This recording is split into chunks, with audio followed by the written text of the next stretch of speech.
President Trump cannot help himself on Twitter. He recently got in trouble earlier today for tweeting something about Kirsten Gillibrand. I'm going to have the tweet for you in a little bit and tell you what he said. But look, Kirsten Gillibrand has been an incredibly vocal opponent of President Trump and has recently called on him to resign over some of the sexual harassment and assault allegations that have plagued Trump throughout the years. So now some of those alleged victims of President Trump have come out recently. Again, after calling him out, are now also supporting his resignation due to those allegations. And of course, the president, he's not very happy about it. He responded on Twitter with a post that a lot of people are finding way, way, way too far. Let me read this. Lightweight Senator Kirsten Gillibrand, total flunky for Charles E. Schumer. Why didn't they just say Chuck Schumer? I don't quite get that. And someone who would come to my office begging for campaign contributions not so long ago and would do anything for them is now in the ring fighting against Trump. Very disloyal to Bill and crooked. Used. I don't quite understand what that means. But look, again, Kirsten Gillibrand has been leading the charge against President Trump and saying, okay, yeah, I'm going to call for him to resign. She's one of 5 senators that have publicly called on him to resign.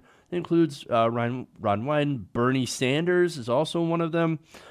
So now, again, this comes from previous sexual harassment and assault allegations. These women are speaking out because Trump has had a history of demeaning women, harassing them, insulting them. You guys remember all the stuff during the campaign, just from the campaign, about women. Oh, there's Megyn Kelly. She's got the blood coming out of wherever. And then, the Miss Universe.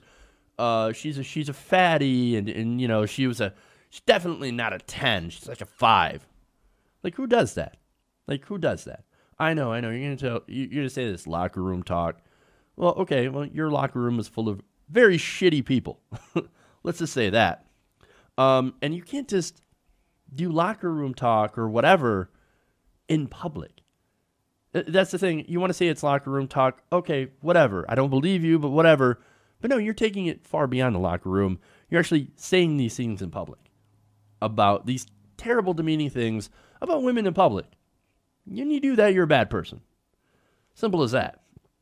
Now, look, the Access Hollywood tape lends a lot of credence to these women's allegations because it's stuff that he's already bragged about.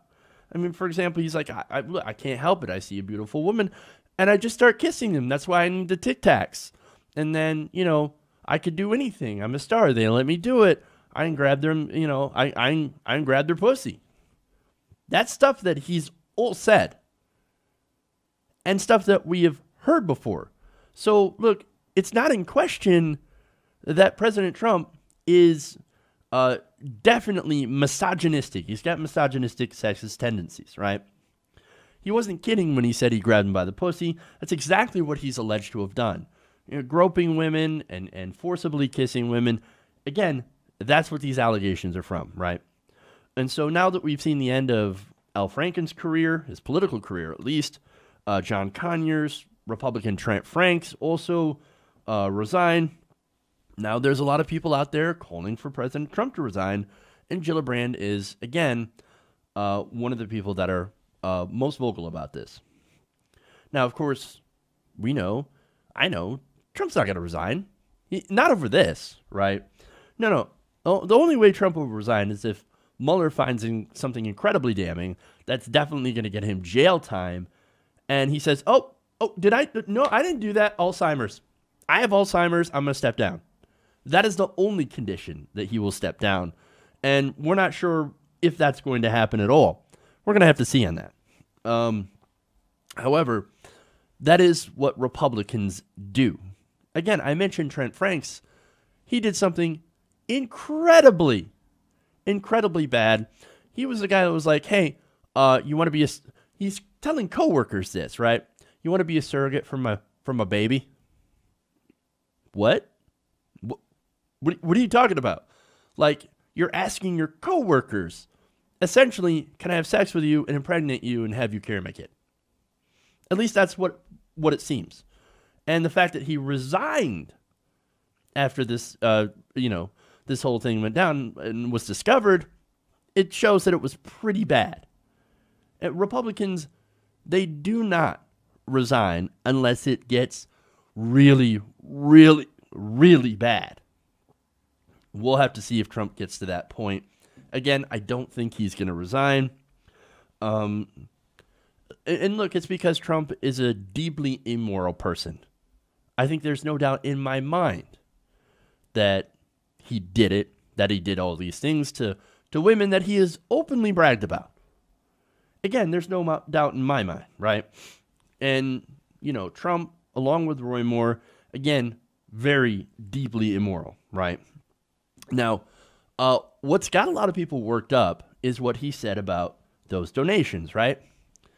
And that's what really drew me to doing this story. Because, again, he tweets all sorts of stupid shit all the time on his Twitter. All you have to do is check his timeline, and he's insulting somebody, right? It's the way that he insulted Kirsten Gillibrand that I think was very, very interesting. He tweeted that she would come to my office begging for campaign contributions and would do anything for them. Did she? You know the connotation there, right?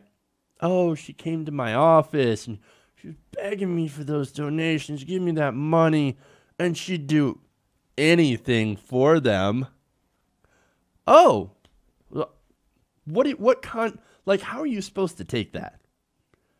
I know there's some people like, oh, come on, there's nothing inherently sexual about that. Okay, hey, that's your point of view, man. I completely disagree, especially when you look at the kinds of sexist statements that he's put out before about women. So, again, it was definitely meant that way. Gillibrand responds with a direct tweet back. You cannot silence me or the millions of women who have gotten off the sidelines to speak out about the unfitness and shame you have brought to the Oval Office. And afterwards, she, of course, got a lot of support. Interestingly enough, from Gretchen Carlson. Now, she's a former Fox News host. She helped take down Roger Ailes. So, same thing, sexual harassment. Roger Ailes was proven to be a pervert of just an enormous degree. There were stories where he would take off his pants and chase women around the office with his balls hanging out. I mean, this was a disgusting dude. Gretchen Carlson helped take this guy down, and now she's, of course, sticking up for Kirsten Gillibrand. She wrote, "What do you mean Senator Gillibrand would do anything for campaign contributions? By the way, she isn't a lightweight." This is coming from a Republican, a conservative. So, like I said, Gretchen Carlson ain't nobody's liberal, ain't nobody's feminist, but she's sticking up for Gillibrand because I think it's obvious for a lot of women that this indeed, they've heard this kind of shit before.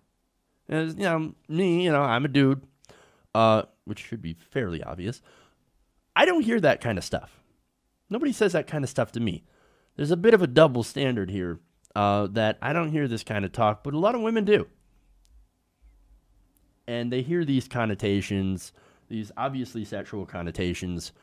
And look, a lot of guys don't pick up on it, but I think it's pretty clear here. And it's very easy to pick it up when you know President Trump's history of being sexist and of saying things like this. Now, Katty K, I'm sorry, I want to give you the second tweet here from Gretchen Carlson. She said, quote, "Sexual harassment is apolitical. Women will not be silenced no matter what party they're in, period." Katty K, an anchor for BBC World News America, she also said, "What is so maddening about the Gillibrand tweet is that women can be smart, work hard, become senator, and still get sexual crap thrown at us. Enough." Now, look, even if you're in the mind that this tweet was not sexually suggestive, which, again, I know there's a few of you out there, okay. Well, he claims that she would come to his office and beg him for donations. Well, how much? According to Open Secrets, since 1996, Trump, before he was president, had donated $8,900 to both Chuck Schumer, the person he named in his tweet, and $5,850 to Kirsten Gillibrand. So, oh my God. So he gave money to Kirsten Gillibrand because she must have begged him, right? Look, it costs nearly $1 million to run for a Senate seat. That's the average, right? He's given $5,850 to Gillibrand since 1996. What little he's given to Kirsten Gillibrand is actually kind of sad and pathetic. Look, I'm in favor of getting all money out of politics, right? Because I do believe that these large donors definitely have more of a voice in our politics than regular people. But when you look at the amount of money that he gave this politician in, 20 years, it's barely anything. It's a blip. And yet he's like, oh, she's falling all over herself for those donations, begging me for that $5,850. No. I can guarantee that she was not. Look, this man's a child. We have a childless president. We know this. And this guy has such an inflated view of himself. Now, there's another part, and I'm sure I'm, going to see this in the comments as well. Some of you are incredibly cynical. And I think some of you might believe that this is a stunt because Gillibrand is just running for 2020. Well, first, it's not really a stunt because, again, Trump did tweet this out. Oh, but if you mean stunt by, her calling President Trump out and saying that he should resign, well, she is, again, one of 5 different senators who has actually called him out. And look, she's been working on sexual assault in the military for a long time. You want to call that a stunt? I don't really believe it. And look, the male members, right, who were also calling for Trump's resignation, they don't hear this kind of stuff. They don't face this kind of same criticism. You ever notice that? So, for example, Bernie Sanders, very likely 2020 contender, right? And he's somebody that I absolutely want to vote for. I hope he does run. I think it would crush Trump. I think it would completely clear the field. I'm not looking at him saying that Trump should resign as just a ploy to, run in 2020. But Kirsten Gillibrand, fair or unfairly, is getting that criticism, and I don't agree with it. I just think that what she's doing is that she is actually trying to do the right thing. Because look, sexism is alive and well, and in this case, it's definitely a driving factor of President Trump's criticism. He's not treating the males who are calling for his resignation the same way that he's treating women calling for his resignation, and I think that speaks volumes about who President Trump really is.